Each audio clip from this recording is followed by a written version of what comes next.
দর্শক, মোহাম্মদ সিরাজের easy no বলটি দিলেন ডেড বল। আম্পায়ারের এমন সিদ্ধান্ত দেখে হতবাক নাজমুল হাসান শান্ত। টি-20 বিশ্বকাপের প্রস্তুতি ম্যাচ হিসেবে বাংলাদেশ সর্বপ্রথম মাঠে নেমেছিল ভারতের বিপক্ষে, যেখানে প্রথমে ভারত ব্যাটিং নিয়ে চরম ধুলাই করে বাংলাদেশের বোলারদের। 183 রানের বড় টার্গেট দেয় বাংলাদেশকে। শেখ মেহেদী হাসান ও শরীফুল ইসলাম ব্যতীত বাকিরা চরম ধুলাই। সাকিব আল হাসান এবং তানভীর ইকোনমি অনেক বেশি।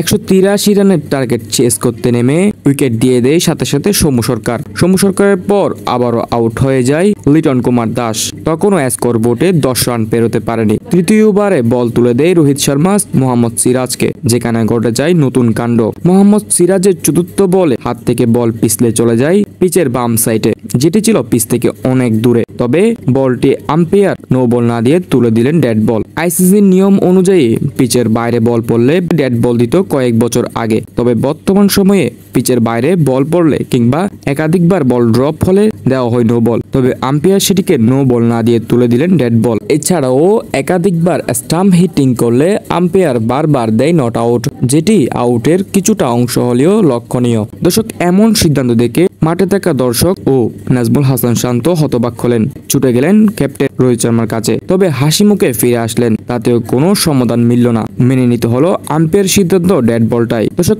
এমনটাই হয় বাংলাদেশ ভারতের ম্যাচে।